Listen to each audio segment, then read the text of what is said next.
So today we're going to be in Genesis 10. We're going to try and get through the whole chapter. That's my goal. There's a lot of slides, but some of them are just straight photos, but a lot of them are densely packed information. So the table of nations in Genesis 10 is a genealogy. So let's review genealogies because we've only covered one in Genesis 5 thus far. First off, never skip them. Okay? Because if I find out you can skip the genealogies, child, I will come at you like a lion. Okay? Don't ever skip genealogies. They are important for understanding the narrative flow of biblical books. Their inclusion is normally designed to summarize a lot of information and then move on with the story. A lot of time, a lot of details that just get summarized and then boom, you're moving on.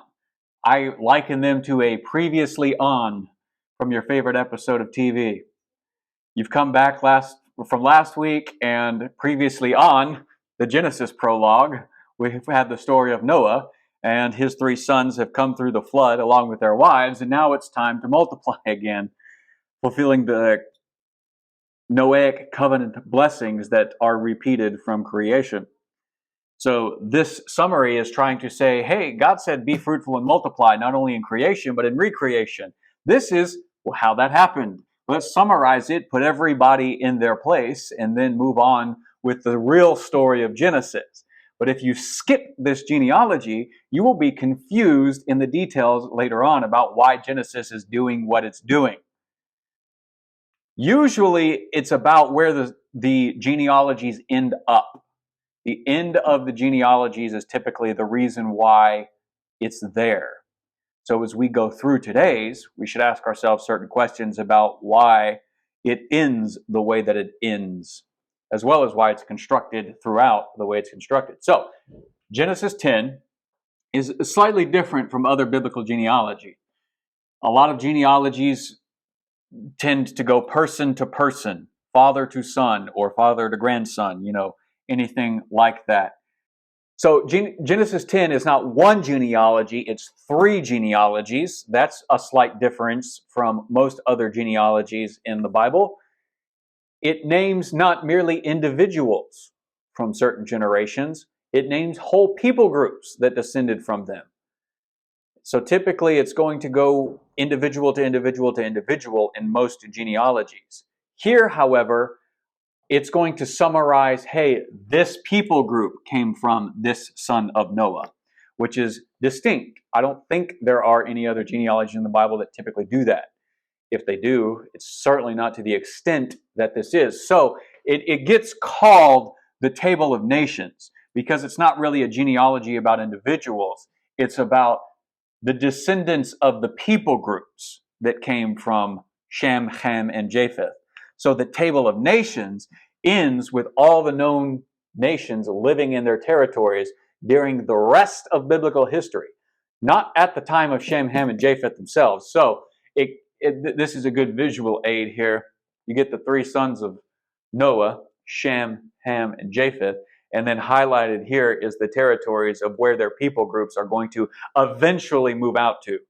And I say eventually in the time of from, say, Moses around 1400 BC down to about the exile around 500 BC. Let's just go to the end of the exile. So about 1600 years of biblical Old Testament time frame, and where these people groups, clans, tribes, and nations are going to end up or be in the minds of the ancient world. And that's important. This is not an extensive and exhaustive list. This is supposed to be putting everybody on a map in their general areas. So I will use this map, shorten it, cut it around as we go through Japheth, Ham, and Shem's genealogies here for their people groups. But the first thing I want you to notice is this. You can see there is overlap between their peoples, obviously. But the place where all 3 of them overlap is Israel. God knew what he was doing when he gave this little strip of land to be in the center of all the nations.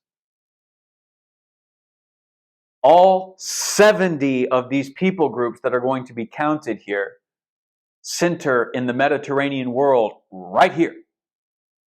When God says, Abraham, leave your place all the way over here and go to the land that I will show you later on in Genesis, he leads him to the very center of all the nations. Gee, I wonder if there's a purpose to that. Geographically speaking, the way that they conceived the world, and we've been talking with Noah about the known world, this little flat disk floating on the water's mini continent that they perceived the planet to be, because they didn't have a concept of the planet, was all of this space right here. So where do they get the 70 nations expanding to? Across the literal planet? No, across the flat disk that they understood the world to be, which is the Mediterranean world, extending all around here from the Fertile Crescent on down through North Africa to Spain, Tarshish, and then back again. And where was the center point? Because, look, everything over here is desert. Everything over here is fertile. Everything over here is fertile. And everything over here is fertile. So if you want to avoid the chaotic Mediterranean oceans and the dangers of actually sailing that, you are going to go around through land. So if you wanted to go from over here to over here, your most likely safest bet was to actually go through Israel. God puts them there for a reason. You are to be a light to all the nations. And where you're at geographically is not only a plentiful place the way Eden was, it is actually forcing your interaction with the ancient world, because you don't hop on a plane and go over the Mediterranean. You either get on a boat and risk capsizing and dying at sea, or most people just went around. So God knows what he's doing here. And this is setting up for what God is later going to do. So the purpose of the Table of Nations is multifaceted. It is to give a complete list of the nations, but not a complete, meaning exhaustive list. The author is going to count to 70. 70 nations that descend from Noah's 3 sons and where they are geographically located later in time. That is, hello Logan, that is the fundamental point going on here in the Table of Nations. Within the Genesis narratives, the table of 70 nations counted here in Genesis 10, they link all of humanity together thematically. All the ancient Near Eastern world, and in their minds, humanity is linked together here before God is going to divide them up at Babel in chapter 11. So he's giving you the post-Babel world before Babel so that he can link humanity together even before they're separated. Then he zeroes in on Shem's bloodline through a descendant of Shem, Peleg, who will come up in chapter 10. And his link, his zeroing in from Shem's bloodline, happens after Babel. We will get mention of Peleg here, and then he will get ignored until after Babel. Then he will come back and he will show you Peleg's descendants down to Abraham, out of whom will come God's own nation, Israel, whom he will plant in the center of the nations. Israel is the nation he creates for the recovery and the redemption of all the other nations and all the other people groups counted in this 70. We'll talk about why 70 in just a minute.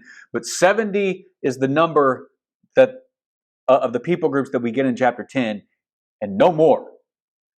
But obviously more nations existed. So what is he doing there? Well, 70 is an umbrella term for all people. It is an ancient Near Eastern way of reckoning everyone and everything without actually listing them exhaustively. Why can't you list them exhaustively? Lots of reasons.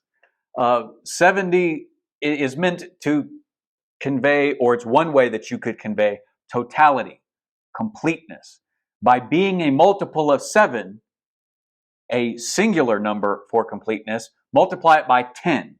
And when you're dealing in large scale nationalities, in large scale geographic areas, you can't just write every little detail down. You don't have enough paper. It was too expensive. You don't have enough time. Somebody's going to have to come along and rewrite everything that you say eventually, because the papyrus that you're writing on in your desert arid climate is eventually going to crumble and turn to dust. So somebody is going to literally be writing down an exhaustive list of the nations. That's all they're going to do all their days.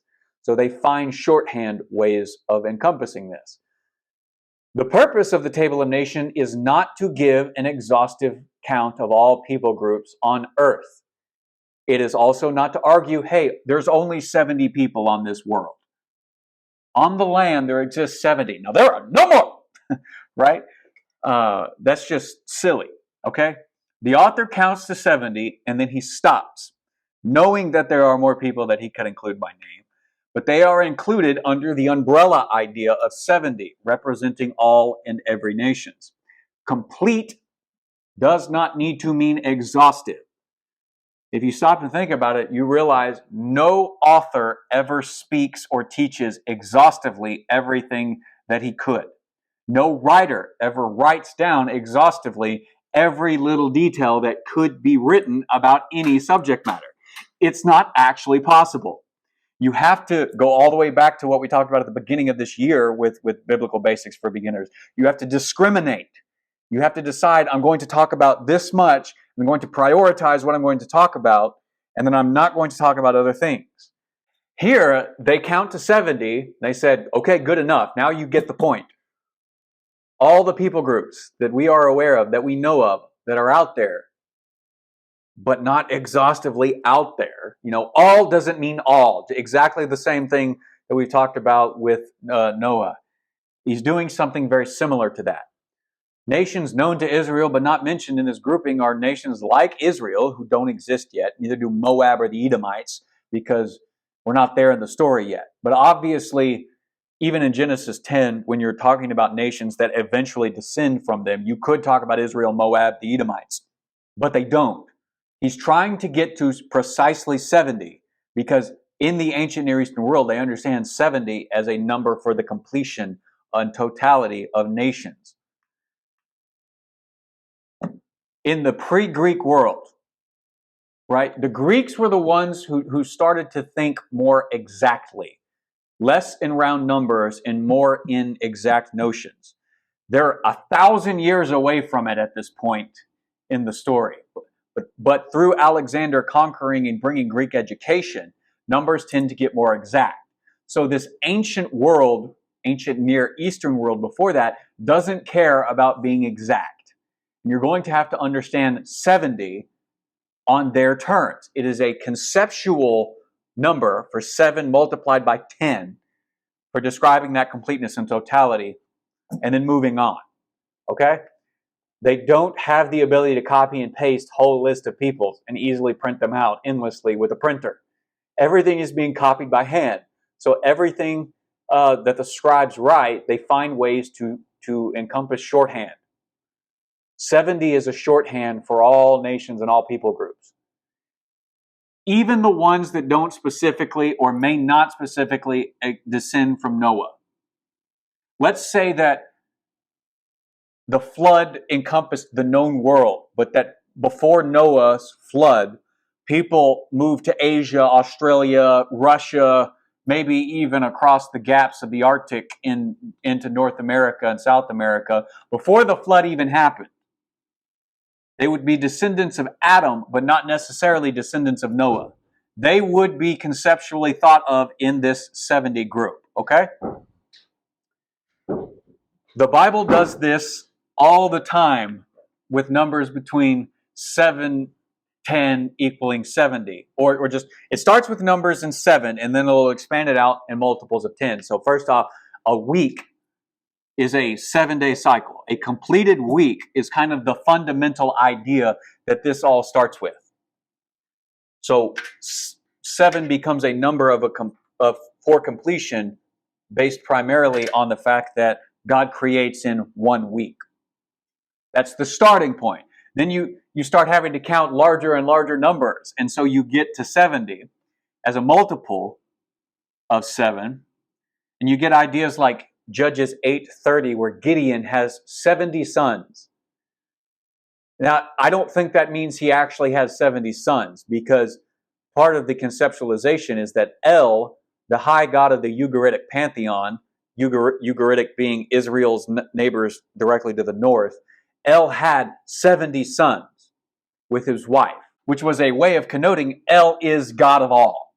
He is the high transcendent God. Baal is his immediate representative on earth, the highest of his 70 sons. But 70 meaning El has complete sovereign political dominion of the earth. So the Bible takes this exact picture and applies it to Gideon, because Gideon, who's also named Jerel Baal, so you get the name Baal attached to his name, because he's turning pagan. He turns into a king in all but name. He rejects the title of king, but basically the story is trying to paint him as pagan as possible by the end of his lifetime. And one way that they do that is to say he had 70 sons, which is not an exact numeric count, nor is it meant to be. And it's not the only one. All sorts of other places do this. Job had 7 sons and 3 daughters. So 10 kids. Or at least that's a description for his totality of blessing. But it's not the only description. He has 7,000 sheep and 3,000, 7,000 sheep, 3,000 camels, meaning 10,000 animals. But does he literally have 7,000 sheep, no more, no less, 3,000 camels? No, it's doing the same thing. 7 sons, 3 daughters, multiples. And then it multiplies it out of saying, hey, he's got the perfect blessings. He's got everything in life that you could possibly imagine or want. He's the richest guy in the world, and he deserves everything because he's been obedient to God. That's the prologue of Job, right before God comes along and takes it all away. You do not need to count this as being an exact numerical number. Even his children. You can mean that, but it doesn't absolutely have to. You want to read literarily, not literally. And out of that, you will find the literal point. No matter how many exact number of kids Job had, he was considered to have the perfect family, the perfect numerical number of blessings. And then it changes the literary device by saying he has 500 oxen and 500 donkeys. I mean, oxen and donkeys were more rare. They were rarer and they were more valuable. So the fact that he would have less in comparison to sheep can be represented by saying 500 as opposed to 700 and 300. If you think like an ancient, this is pretty easy stuff. Solomon had 700 wives and 300 concubines. Did he literally sleep with 1,000 women? No, because that's not the point. If you view that statement in verse 3, 1 Kings 11:3, 700 wives, 3 concubines, in the context of the 6 verses that surround it, where he's describing, hey, Solomon, a lot like Job, had everything that you could ever want. He was the most blessed, richest, most powerful king that had ever come up to this point in history. And he had all the women that you could possibly imagine an ancient Near Eastern king wanting. That's all he's trying to say. Oh, by the way, all of that stuff led him astray and corrupted him, and he was destroyed. So it's an exaggerated literary device. It's not an exact numerical count. It's the same thing going on in the Table of Nations. It's not 70, meaning 70 and only 70. It's a numerical device for totality and completion. In the New Testament, the Jewish ruling council in Jerusalem was called the Sanhedrin, which meant 70. It was a term related to 70, and it had 70 members. The Septuagint, LXX, Roman count, L for 50, X 10, 50, 10, 10, 70. The Septuagint was said to have been translated the Old Testament Hebrew into Greek by 70 translators. That's why it gets its name. But it's conceptually related to, hey, we want the Hebrew scriptures to be readable by all of the nations. Greek had become the lingua franca of the day. The common language was Koine Greek, common Greek, Koine for common, right? So they translate it with 70 translators, and they establish a ruling council of 70 people because they're conceiving themselves as representing all of Israel, and Israel representing all the nations. These are all linked ideas, and they come from places like Genesis 10. So let's read some of Genesis 10 and start diving into what the author is getting at in 70 times 10. Sorry, 7 times 10 to get 70. This is the account of Shem, Ham, and Japheth, Noah's sons, who themselves had sons after the flood. The sons of Japheth: Gomer, Magog, Madai, Yavin, Tubal, Meshech, and Tyrus. The sons of Gomer: Ashkenaz, Rephath, Togarmah. The sons of Yavin: Elisha, Tarshish, the Kittites, and the Rodanites. So there he starts getting not people, but people groups. Not a person or individuals, but a group of people that descend from Yavin. Okay? From these, the maritime peoples spread out into their territories by their clans within the nations, each with their own language. That's an important point because we haven't gotten to Babel yet. So he's reflecting back on something that hasn't even happened yet in chapter 10. All right, so let's just break down that much. 5 verses. The descendants of Japheth. First, verse 1, this is the third Toledot, the accounting out of 10 in the book of Genesis. I've mentioned this several times already, and I'll keep mentioning it every time we get to a Toledot. Toledot has 10, Genesis has 10 subdivisions to it. I wonder if that's important, because the number of 10 is an important number in the Bible. The third of the accountings, because the Toledot means accountings, is here in the Table of Nations. So just pay attention to that. He's subdividing his book. Verse 2, 7 sons are mentioned. So he's giving you one set of 7, and then he gives you, in verses 3 and 4, 7 grandsons mentioned. 3 by Gomer, 4 by Yavin. That's a second set of 7. So 70 will be 10 sets of 7. Now, the Table of Nations does not fall evenly between that. They don't all just count to 10. Or here, 2 sets of 7, which would be 14, right? It's not going to be that clear cut, but it's an introductory grouping designed to clue the reader in to how the whole table is supposed to be understood, which is this. Multiples of 7 are likely to be important. They may not be the only way that they're communicated, but your general conclusions should be based on multiples of 7. That would be obvious to the ancient world. They counted to 7 a lot. They used multiples of 7 a lot. So that would immediately tip off your ancient mind to saying, oh, 7 sons and 7 grandsons. I wonder how I should read the rest of this table and the complete table together. I'm probably going to use multiples of 7.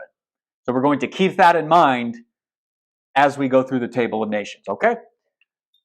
Verse 5 expressly states that more peoples are descending from Japheth. More maritime people are kind of summarized and mentioned, and they're spreading out, but the author is not concerned with counting them.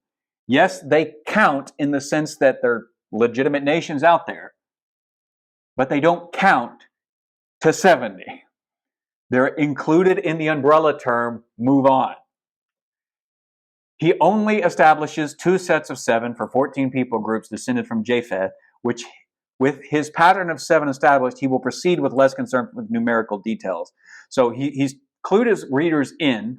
His ancient Near Eastern readers would pick up on this, and then it doesn't have to stay with the pattern the whole time because it's going to get to 70, and they're going to pick up on that. Okay? So Japheth's descendants are the ones who move up here. So this is going to be the furthest north according to another map. So Japheth's descendants, the furthest north, the furthest northwest, the furthest northeast. They're just not just going straight up, but they're going up and out, right? So they live in the most remote locations away from Israel, and Israel and the surrounding immediate territories where most of the biblical narratives are going to take place. What does this mean? It means Japheth's descendants will become less important for the Old Testament. That's pretty much the only thing I want you to pick up on. Shem and Ham's descendants are the primary players in the table from the Table of Nations. You'll pay more attention to them as the Old Testament goes on. One exception to this, if you chart the geographical importance. Verse 5, this mention of the maritime people. These people that will sail the Mediterranean and other oceans, right? The Hebrews didn't do that. They feared the chaotic ocean. But these people are going to move further and further westward, and likely some will refer to the Greeks and the Romans, known in the Intertestamental and the New Testament time. Yavin, if you trace this down in more details, the descendants of Yavin would most likely be the Greeks that founded their cultures in the Aegean Sea. Troy, the Iliad and the Odyssey, all of these cultural groups that you're familiar with and that you learn about in here are descending most likely from Yavin, who's a descendant of Japheth. Tyrus, those people are most likely to be the Etruscans, who started in Lydia, but then migrated to Italy in the 8th century BC, and most likely are the Romans by descent.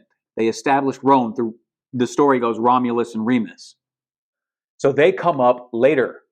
In the intertestamental period, the descendants of Japheth make their way back eastward through the conquest of Alexander the Great and later through Rome's dominance of Israel. They show up again. But they won't be overly important for the Old Testament, but they are pretty important by the time you get to the New Testament. And in the New Testament, God starts reclaiming these 70 nations. But we'll get there. All right. The sons of Ham: Cush, Mizraim, Put, and Canaan. The sons of Cush: Siva, Havilah, Sabta, Reama, and Septica. The sons of Rema: Sheba and Dedan. Cush was the father of Nimrod, who became a mighty warrior on the earth. He was a mighty hunter before the Lord. That is why it is said, like Nimrod, a mighty hunter before the Lord. The first centers of his kingdom were Babylon, Uruk, Akkad, and Calneh in Shinar. From that land he went to Assyria, where he built Nineveh, Rehoboth-ir, Calah, and Rezin, which is between Nineveh and Calah, which is the great city. Why would he insert any of that? We'll get there. Mitzrayim was the father of the Ludites, Anamites, Lechabites, Nephtalites, Pathrasites, Kazlahites, from whom came the Philistines, and Caphtorites. Canaan was the father of Sidon, his firstborn, and the Hittites, Jebusites, Amorites, Girgashites, Hivites, Arkites, Sinites, Arvadites, Zamarites, and the Hamathites. Later, the Canaanite clans scattered, and the borders of Canaan reached from Sidon toward Gerar as far as Gaza, and then towards Sodom and Gomorrah, Adamah, and Zeboim as far as Laish. These are the sons of Ham by their clans and languages in their territories and nations. Let's break this down a little bit, because there are some very important details here that Genesis is setting up. The descendants of Ham start with verse 4. He mentions 4 sons of Ham, but then he starts breaking in verse 7. You get four sons. Ignore Put. Put doesn't get any descendants counted here. But you get divisions of 7 again. Cush has 5 sons and 2 grandsons get mentioned. Let me get the numbers right on my fingers. Which is a counting of 7 sons of Cush. Wonder if that's important. Plus 1, Nimrod. And he sets up a pattern of 7, and then he immediately breaks the pattern in verses 8 through 12. And then in verses 13 through 14, Mitzrayim, which is the Hebrew word for Egypt. So a lot of your Bibles will just translate this straight to Egypt, which is fine. This is Egyptian people here. Egypt gets 7 peoples mentioned, reestablishing the pattern of 7. So he goes 7 plus 1, 7 again. So he's telegraphing something here about his continual pattern. And then in verse 15 through 18a, Canaan the cursed, which we talked about last week, cursed be Canaan, a lowest and slave. He has 11 peoples descend from him. 18b through 19, their territory is geographically marked from the Mediterranean coast on the west. So furthest west that you can go on the map in the land of Canaan. And then it starts mapping out from the north to the south, and then it moves to the interior, all the way to the east, and it again goes from north to south.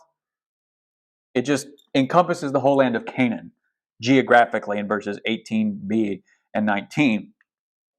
These are the peoples in the territory that Israel will conquer and drive out in the conquest through Joshua.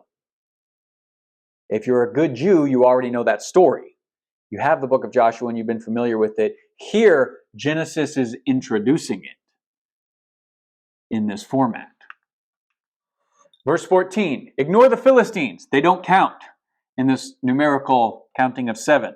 If you counted the Philistines, you would get 71, not 72 nations.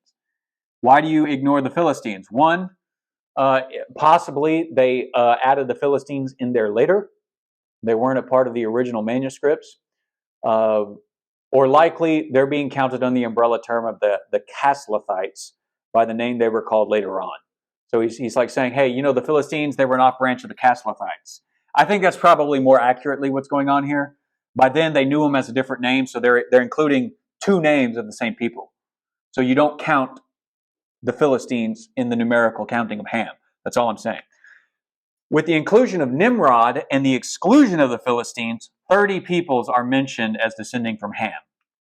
With Japheth's 14 people and Ham's 30 people, that's 44 out of 70 thus far. So that's a broad overview of Ham's area.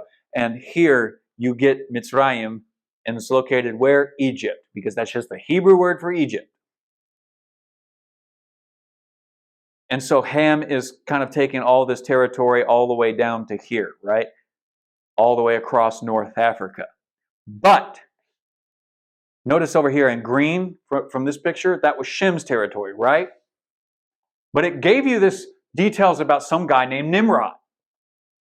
And it told you where he built his kingdoms. And where was that? So Nimrod is the Hebrew word for rebel. Is that a good thing thus far in the book of Genesis, to be a rebel? No.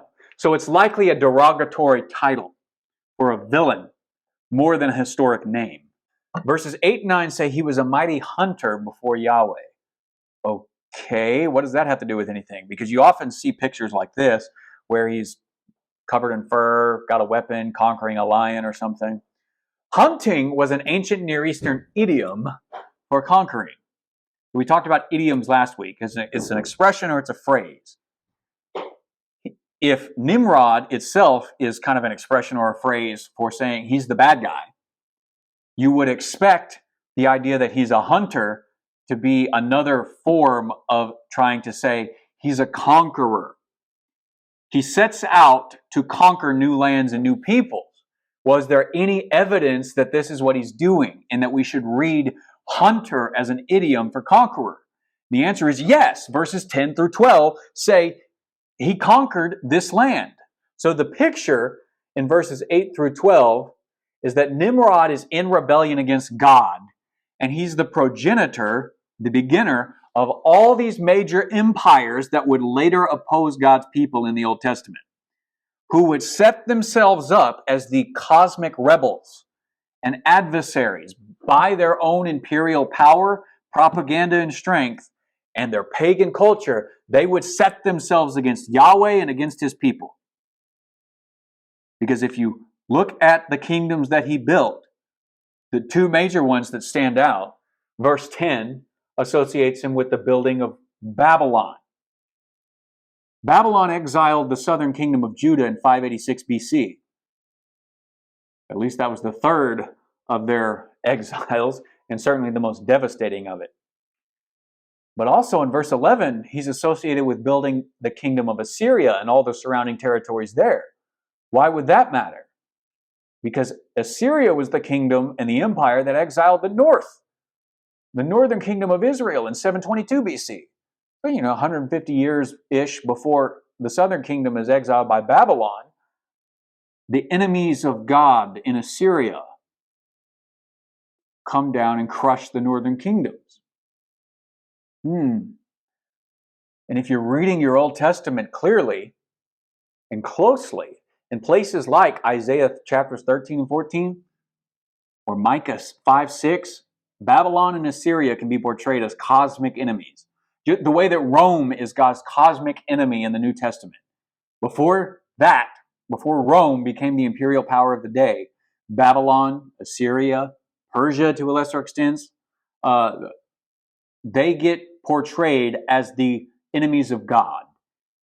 And that the pagan powers that animate these people, these conquerors, these warriors, the pagan gods are at war with Yahweh.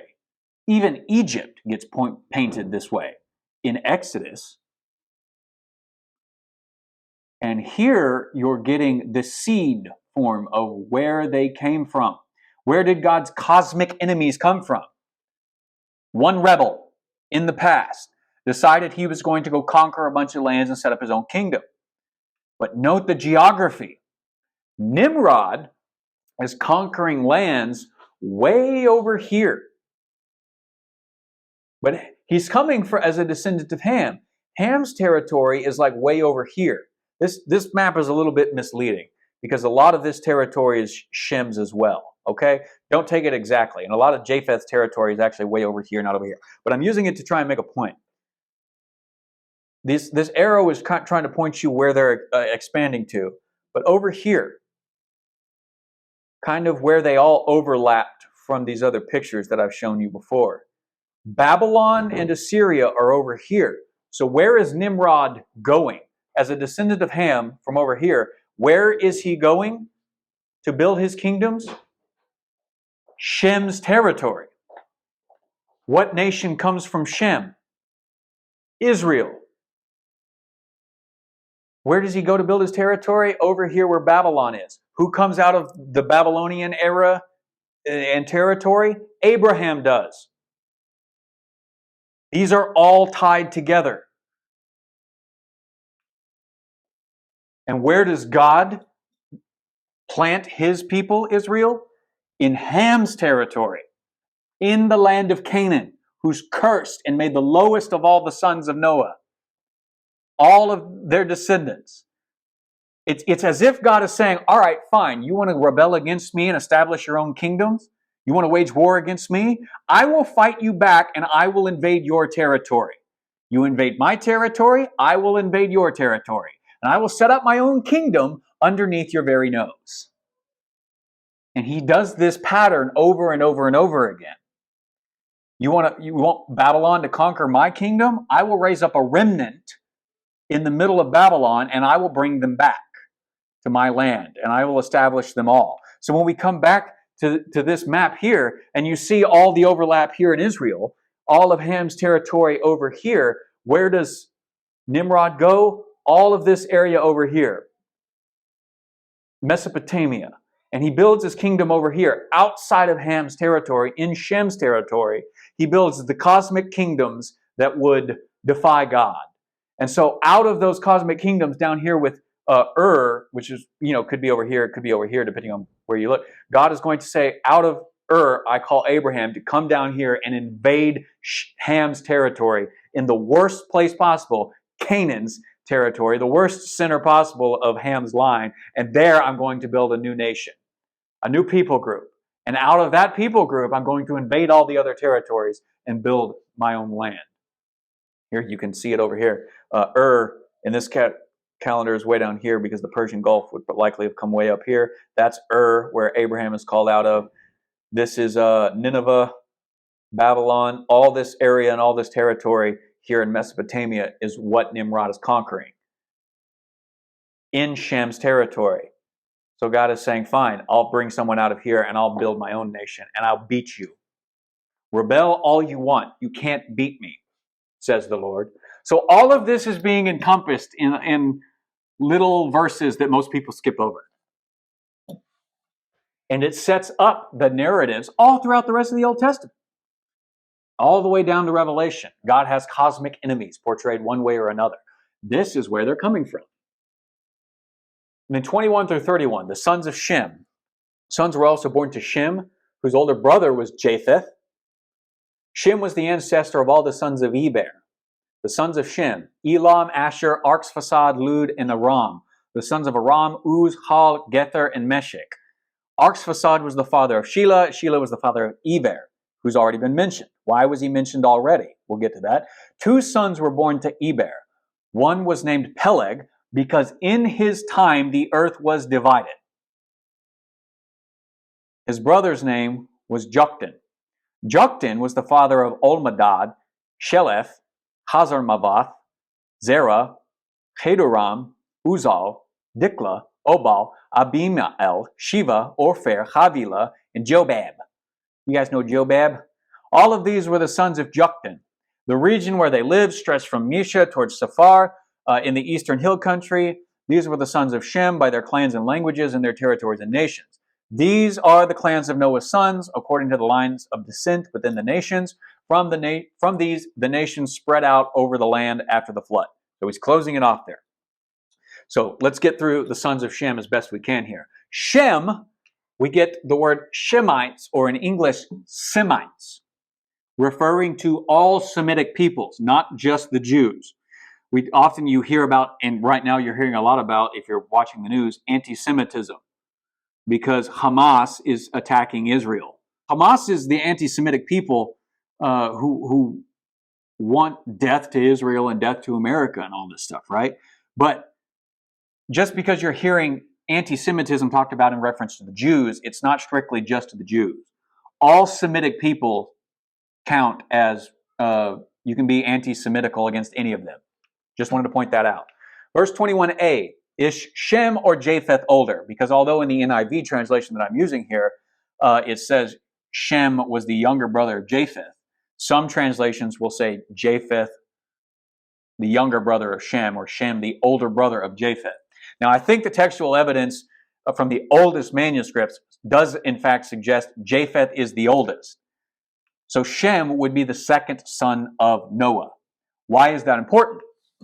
Because if you follow, it would follow the pattern established in Genesis that is usually not going to be the literal firstborn son that God will grant covenant promises to, but it will be the second son or later.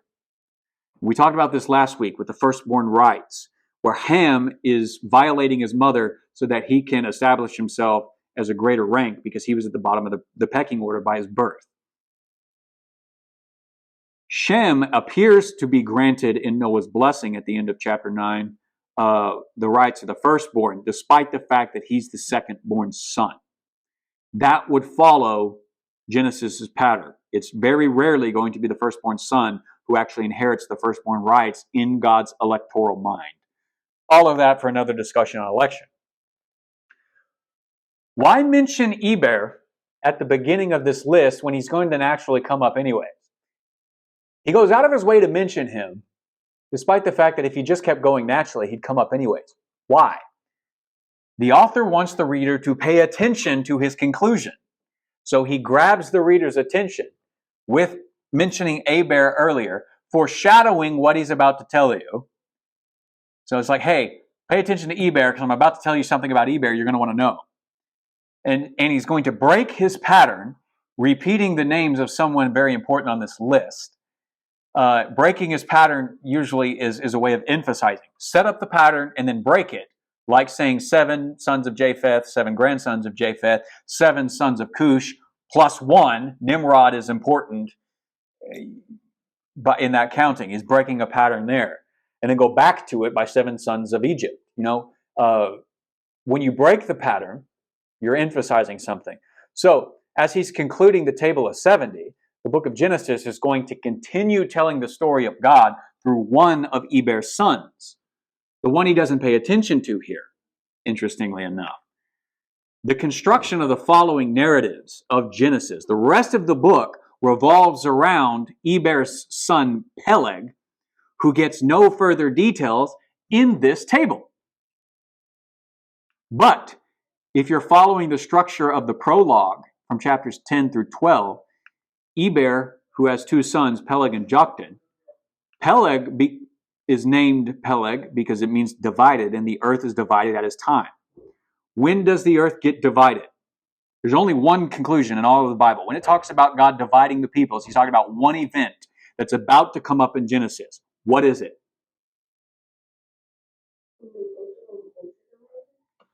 Yes, when they build the Tower of Babel, and God comes down and he says, nope, we're not having that. And he makes the people spread out by confusing their language. But here, in verses 26 through 30, Joktan's sons are mentioned and Peleg's line is ignored. Then the Tower of Babel happens and the land is divided. And then in Genesis 11:10 through 26, the line of Eber's son Peleg is revisited. And it gives us the bloodline of Shem through Peleg down to Abraham and establishes the nation of Israel. So the genealogies are designed to narrow the bloodline from Noah's 3 sons to the bloodline of Shem down to who's going to become the new representative of the seed of Genesis 3:15. Verses 21 through 31 give us 26 people groups descending from Shem. So that's 14 from Japheth, 30 from Ham, 26 from Shem. So that's 70 nations total. But if Shem is the second son, why does he come last in the list?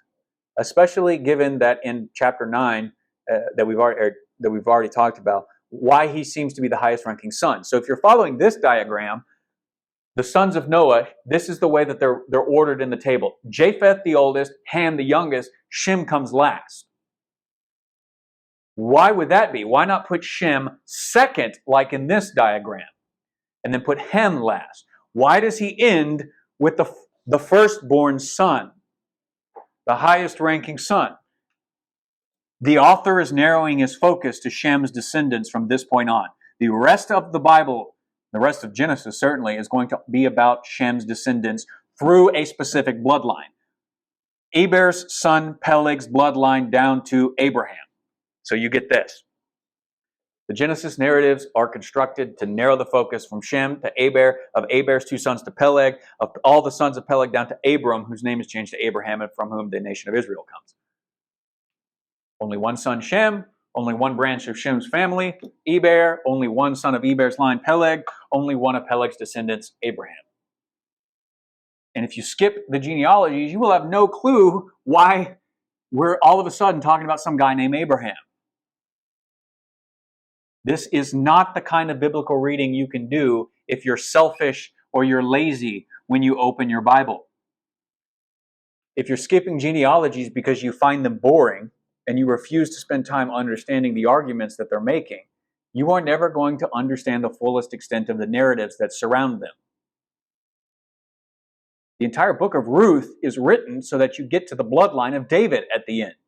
A short genealogy, like 5 verses, like 3 or 4 generations. But the point of the book of Ruth is actually all about David.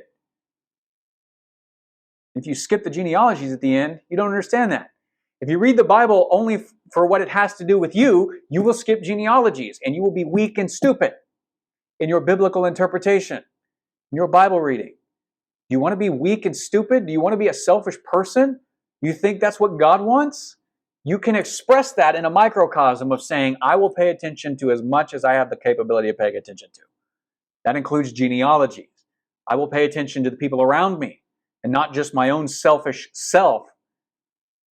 And you can practice that by actually not skipping the parts of the Bible that you find boring or that you find difficult to understand.